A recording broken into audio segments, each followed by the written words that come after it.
She was calm, measured, and her testimony was absolutely devastating. The second most senior civil servant during COVID, the woman Dominic Cummings had referred to in unmentionable terms, had shattering things to say about Matt Hancock and many others. He had, she said, repeatedly lied to his own government colleagues.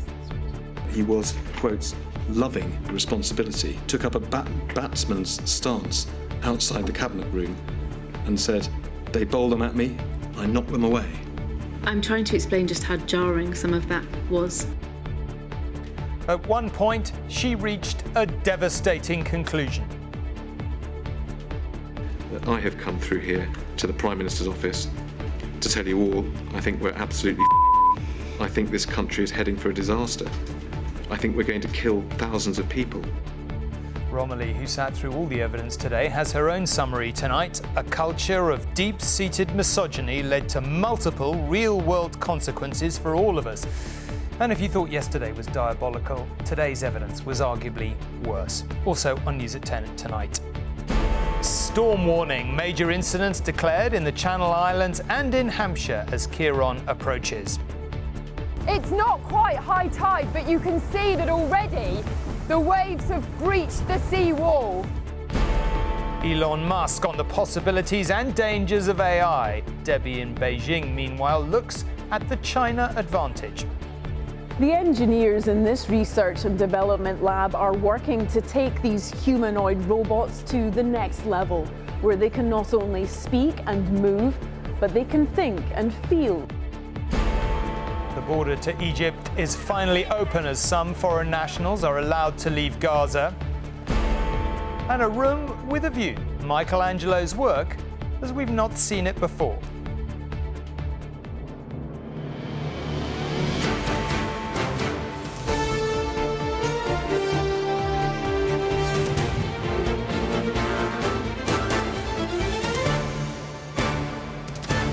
This is ITV News at 10 with Tom Bradby.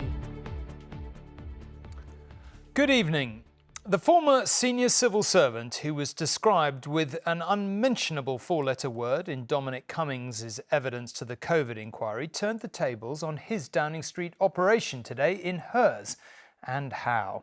Helen McNamara said there was a macho culture when the country needed thoughtful decision-making. Officials were so overconfident that Britain could cope with the pandemic that they were laughing at the Italians where the virus started taking hold. That overconfidence reached nuclear levels, Miss McNamara said, in the case of Health Secretary Matt Hancock. She agreed that Mr. Hancock said things that later turned out not to be true, repeatedly. And as for his cricketing analogy, well, you'll want to immediately scrub that from your mind. He was, next to the Prime Minister, the second most high-profile figure dealing with the pandemic. I'm going to level with you. Yet former Health Secretary Matt Hancock was today branded someone who couldn't be trusted in the biggest crisis in this country's recent history. Could you give us your full name, please? It's Helen McNamara. His accuser, the most senior female civil servant at the time, was asked this. That Mr. Hancock regularly was telling people things that they later discovered weren't true. Yes. In Helen McNamara's written evidence, this line. The Cabinet was told time and time again by the Health Secretary that we had plans in place. Yet those plans were never seen, and Miss McNamara's evidence revealed this extraordinary picture of what she called nuclear levels of confidence when she asked Mr. Hancock whether he needed extra support, and he said this. He reassured me that he was, quote, loving responsibility, and to demonstrate this, took up a batsman's stance outside the cabinet room and said, "They bowl them at me, I knock them away." I'm trying to explain just how jarring some of that was. Around the middle of March, when COVID was spreading rapidly, Helen McNamara described a sense of dawning panic, running into the Prime Minister's study and saying, I think this country is heading for a disaster. I think we're going to kill thousands of people. It was a sense of foreboding, like I hope nobody sitting in that office ever has that again, actually. It was a very, very scary experience, but I felt that It wasn't in any doubt in my mind at that point that we were heading for a total disaster. Helen McNamara's tone was measured and forensic today. The picture that she quietly painted of Downing Street was anything but sexist, ego-driven, with a macho overconfidence displayed towards the pandemic and towards women who wanted to speak up, with a Prime Minister who didn't even understand the science. As for Dominic Cummings, who described her in venomous, expletive-ridden WhatsApps in evidence yesterday, she had this to say. It's horrible to read, but it is both surprising and not surprising. It's disappointing to me that the Prime Minister didn't pick him up on the use of some of that violent and misogynistic language. The current Prime Minister, Chancellor, of course, at the time, told ITV News the culture now is different. My Downing Street is a place where I think people are not just happy to work, they feel fulfilled, but that's the kind of culture that I want to create in any work environment. Before she left, Helen McNamara stressed what she hopes is that the inquiry will ensure collectively that things are done better next time. What she revealed about government suggested they could hardly have been done worse. Romilly Weeks, News at 10. And I've been talking to Paul, who, of course, broke much of the party great stories about the revelations from the last few days of the COVID inquiry for the latest edition of our podcast, What You Need to Know. It's a very compelling listen, so do download it. Nothing to do with me, but Paul is very compelling on it. Now, Britain is braced. The full force of Storm Ciarán is already being unleashed. 100-mile-an-hour winds could hit the Channel Islands. Jersey has already declared a major incident. Ditto Hampshire and the Isle of Wight. There are yellow warnings for rain across northern England and Scotland tomorrow, and amber warnings for strong winds with gusts reaching up to 80 miles per hour along the south coast of England. Southern Rail has suggested its passengers work from home tomorrow, and in the Channel Islands, the local weather service there has issued a red warning for flooding. The full fury of this storm is being well and truly felt in the Channel Islands tonight. As the rain lashed down, waves crashed in. Storm Ciarán had arrived. Earlier, the Met Office issued a rare red alert signalling a threat to life as people did what they could to prepare. If it was sandbags on the outside, it was empty shelves inside this supermarket, a sure sign that people were planning to hunker down. Last night was a sleepless night. Tonight's going to be a sleepless night. We're doing all we can. We've got the sandbags. We're boarding up the windows, and it's just really hoping now. Across the water, on the Cornish coast, this was the calm before the storm. But the fishermen knew only too well what was coming their way. The winds with a high tide, the boats will start snatching, and that's when chains and ropes get snapped. If that happens, it's a bit of a problem, especially if it happens at night, because nobody can see what's going on. Up the coast on Exmouth Beach, teams spent the day shifting 1,000 tonnes of sand to try and shore up their sea wall, which has a crack in it. On Sunday, we heard that that the crack had come apart even more. Yesterday we did the preparation, and today we're doing the work. So it's a race against time? Yeah. But already tonight, in the Cornish fishing village of Polperro, defences have been defied by the sea. It's not quite high tide, but you can see that already the waves have breached the sea wall. And with the worst of the weather warnings forecast for tomorrow, it could yet get wetter, wilder and windier before Storm Ciarán moves on. Chloe Keedy, ITV News, Exmouth. And Chloe joins me now, as you can see from the heart of the dismal weather. Chloe, it does seem to be getting quite rapidly worse right across the West Country tonight. Yes, Tom, that's right. And actually, it's not until 3 o'clock this morning that the first of those amber warnings for wind kicks in. That's across the southwest and the Isle of Scilly. And tomorrow there's another one in place along the south coast. Those yellow warnings for rain are in place in locations across the UK for at least the next 24 hours. And of course, with this rain, it's soaking into ground that is already completely saturated, and with that brings, as we've seen tonight, a risk of flooding. The Met Office is saying tonight that there's still uncertainty about the exact track that this storm will take over the next 24 hours, but they are expecting the biggest impact to be felt here on the south coast. And in fact, in some places, there'll be winds of excess of 80 miles an hour. So I think, quite understandably, people here are very worried about what they're going to wake up to in the morning. OK, Chloe, thank you, and good luck out and about reporting tomorrow. Now, getting Elon Musk to attend the Artificial Intelligence Summit at Bletchley Park, home of the wartime codebreakers, wasn't Rishi Sunak's only achievement in organising the event. China has joined America and the other 26 countries in signing an agreement to guard against AI's dangers. There was plenty of discussion of those, but optimism about the benefits too. As Mr. Musk put it, we should hope for the best, but prepare for the worst. Technology can indeed change the course of history. Artificial intelligence, is it a threat to our future? Uncontrolled advances in AI may lead to catastrophic consequences. Or can it save humanity? A revolution that is literally at everyone's fingertips. It's these questions that have brought ministers from around the world to Bletchley Park this week as they consider how and whether to regulate AI. The big tech bosses here were warned about the threats AI could pose. We must similarly address the risks presented by AI with a sense of urgency, unity and collective strength. The Tesla and X owner, Elon Musk, says that risk could be existential. The very worst could be, extremely bad, but I think the probability of extremely bad is low. I think the more we pay attention to it, the more we care about it, the more we minimize the probability of something going wrong. Other AI entrepreneurs here want to focus on the here and now.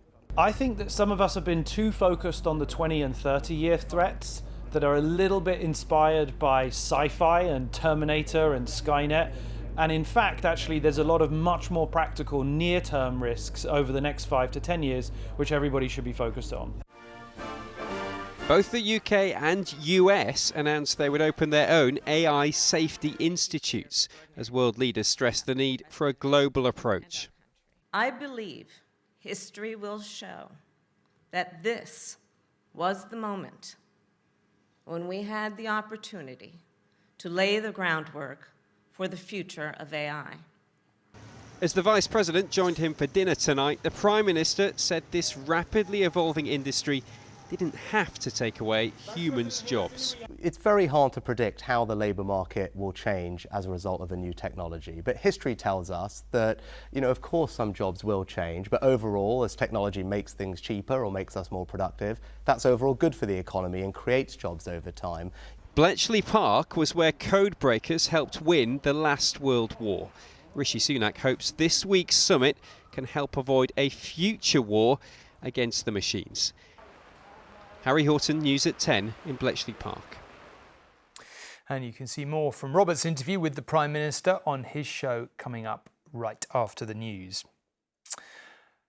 The race is on across the world to be the global leader in the development of AI, with all the economic and indeed military benefits that would bring. China is near the front of that race and is hoping to overtake the United States, and it has a significant advantage, as Debbie explains.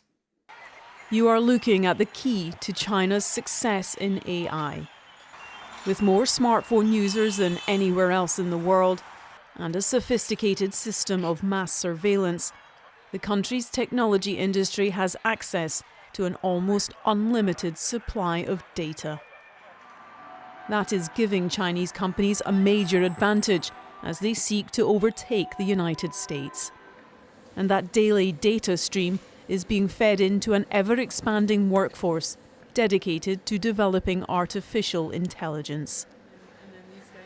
Those who have studied abroad are being encouraged to return to the motherland.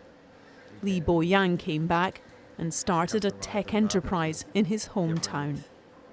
China's market is indeed the most open and active market in the world for AI. It is also where there are the most application scenarios. We are thinking of enabling AI to be used in every direction and every corner. His company is creating humanoids, lifelike Madame Tussauds characters. The aim is to make them as capable as humans and deploy them in the service sector. The engineers in this research and development lab are working to take these humanoid robots to the next level, where they can not only speak and move, but they can think and feel and act and even make decisions for themselves. The government is pouring billions into the industry, and whichever country gets the commercial edge will gain military superiority too. Dual use of the tech and robots trained for armed conflict have given rise to some of the security concerns which will be discussed at the Bletchley Park summit. This Chinese industry expert says such advances are inevitable. No matter intentionally or unintentionally, actively or passively, AI will definitely be used in war, used in the military field to develop weapons, or for the purpose of strategies, tactics, reconnaissance and defence.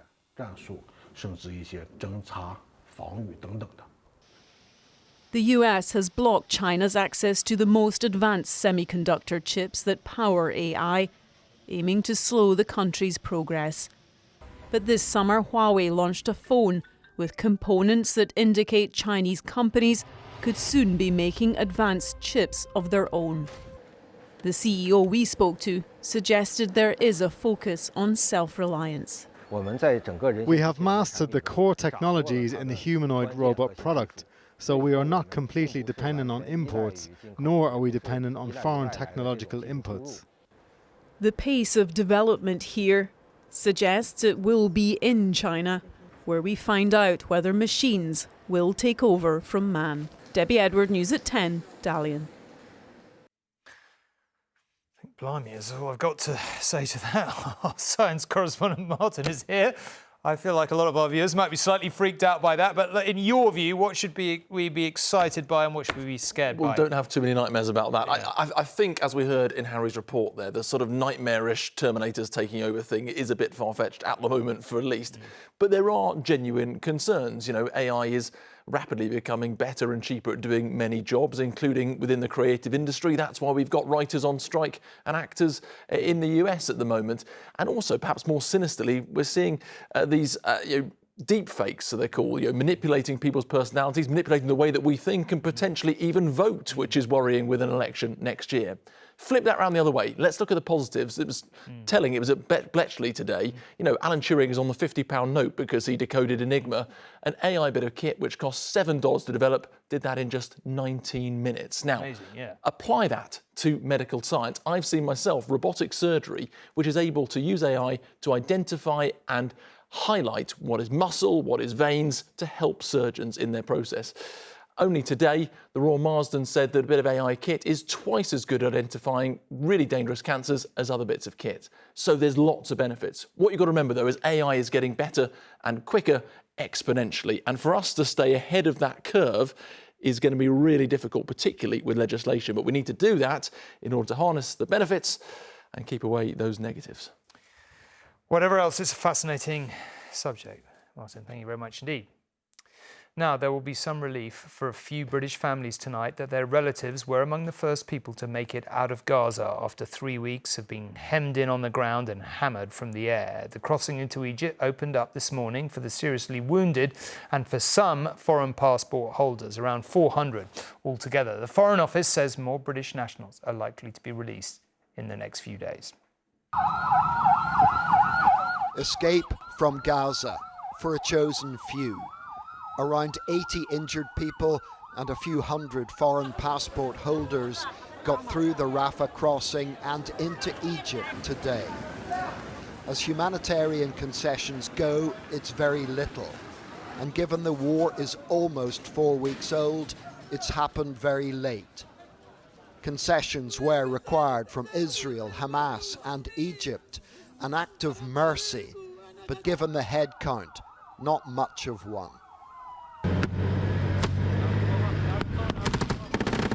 The battle for Gaza as seen from the turret of an Israeli tank.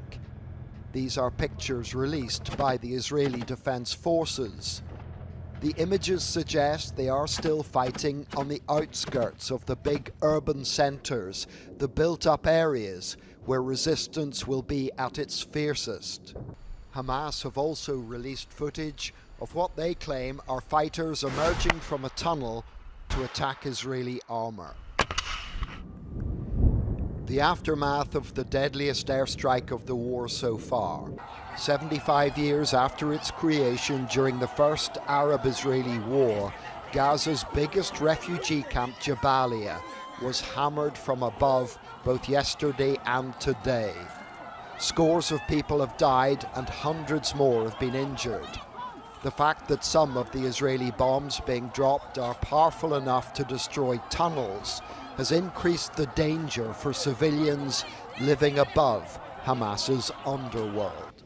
Israeli incursions into Gaza normally last just days, but they're saying this could go on for weeks, even months. The big question is, how long will the Americans in particular tolerate it? The window of legitimacy conferred on Israel by Washington may not stay open long enough for Israel to achieve its goals. The empty streets of Gaza City, but this doesn't mean it's deserted. Thousands are sheltering in hospitals. Safety is preventative medicine at its most basic. Corridors have become living spaces, so have lifts. This footage has been released by the Iranian-backed Houthis fighting for control of Yemen. They claim the drones and rockets were fired at Israel, which is reporting interceptions near the Red Sea resort of Eilat. These are Hamas rockets being intercepted over Tel Aviv, but despite Israel's umbrella of defenses, some of the projectiles do get through. This, of course, is nothing in comparison with what Gaza has endured and is yet to endure. John Irvine, News at 10, Southern Israel. When Hamas terrorists carried out their cross-border murders and kidnappings in Israel on the 7th of October, there was no question that everything about them was illegal. But Israel's response has been legally questioned, including its airstrike yesterday on a refugee camp. Rohit put all that criticism and condemnation to Israel's former Prime Minister Naftali Bennett and asked whether Israel's response yesterday was disproportionate, as the United Nations has claimed. His reply was graphic. What would be a proportionate response to send 2,000 Israelis into a rampage in Gaza and rape girls, sever babies' heads off, cut the breast of a mother in front of the young child and cut his arm off, and then poke the father's eye out when they see each other and let them die? Is that a proportional response? But Hamas didn't press the button on the airstrike yesterday. It was the IDF. Is there a number of civilian casualties, of deaths, of injuries that can be reached in Gaza where in your mind you would feel this operation does not have a moral or a legal justification? The full justification indefinitely is to continue until we eradicate Hamas. We know at the Fourth Convention, Article 18, Article 51, I mean, how do you respond to those critics? Israel is bending over backwards and doing way more than what international law says, but because we want to prevent any unnecessary deaths of civilians. I wish that the Gazan citizens were all wonderful and that Hamas was hijacking them. The truth of the matter, unfortunately, is that they have tremendous support among the Gazan citizens. Now, that is not to say that we will attack those citizens. We won't. But that is what's happened, though, isn't it? That is what's happened and is what is happening still. But I have to say that when the line of questioning is fairly surprising, because you're confusing between the aggressor and the victim. Do you have sympathy for people in Gaza who look across the border and feel that the actions of the state of Israel over the last 3 weeks have been disproportionate and cruel. I have to say that my barrel of sympathy has been exhausted by speaking to 2 9-year-old orphans who saw their parents butchered by Hamas terrorists, by citizens of Gaza in front of their eyes. We built the Jewish state in 1948 precisely so never again will Jews be slaughtered on the streets in their homes like we were for millennia. Never again can this happen. The uncompromising thoughts of Israel's former Prime Minister Naftali Bennett talking to Rohit. The reputation of the elite RAF display team is in tatters tonight, the result of a report into sexist treatment of women in the team that was just about as bad as it could have been. It has found unwanted touching, text requests for sex, and women treated, the report said, as if they were someone's property. And Sejal is here to talk about this. Oh, this is another deeply depressing report, isn't it? Yes, this report exposes sexism, it exposes harassment and predatory behaviour that was allowed to flourish in the RAF's Red Arrows unit. Now, this is a unit that's world famous, it acts as an ambassador for this country, yet it was a place where female personnel was subjected to things like unwanted physical contact and invitations to have sex. One report said that there was a culture of male sexual entitlement where women were viewed as property. It meant that women in the team banded together in social situations to protect themselves. And it was precisely the fact that this unit was high profile, coming into contact with VIPs, with celebrities and an admiring public, that the RAF said that some members felt that they were special and that the normal rules, their normal behaviours didn't apply to them. A group of MPs overseeing defence said all of this was deeply disturbing. For those who have been the victims of this sort of behaviour, this is deeply, deeply distressing, and nothing will put this right overnight. And this problem that we're seeing is one of culture, it's one of leadership, and it is one that will take years to put right. 2 male pilots have been fired. Apologies have been offered to the victims, but no plans to disband the team. OK, so thank you very much indeed. Now, finally, during the colourful life of the Renaissance master, Michelangelo, even being sentenced to death by an angry pope didn't stifle his creativity. A room where he hid for 2 months in Florence is opening to the public. On its walls, sketches clearly identifiable as the great man's work. It was as if he was afraid he would never come out alive and wanted to leave a reminder of his stratospheric talent, a recap, if you like, of his finest work. Hidden for more than 4 centuries in what was once a coal cellar beneath Florence's Medici chapels, secret sketches believed to be the work of Michelangelo. The Renaissance master is thought to have spent 2 months hiding here in 1530, evading a death sentence from Pope Clement VII. But experts say these charcoal and chalk sketches show he kept himself busy with echoes of some of his earlier masterpieces. There are some people identified previous works by Michelangelo, like a foreshortening of the figure of Eve on the ceiling of the Sistine Chapel, the profile of Leda, who was a famous painting by Michelangelo that is now lost, some sketches for the risen Christ of the Minerva. It's hard to imagine the genius of the sublime Sistine Chapel frescoes reduced to sketching out a trip down memory lane of some of his finest works in a cellar years later. Or the hands which crafted the revolutionary realism of David, recreating touches of that vision in the shadows underground. But art lovers can now savour this hidden, mesmerising work for themselves. It probably helped keep Michelangelo sane and alive. The Pope later lifted his death sentence, and the artist went on to live to the grand old age of 88.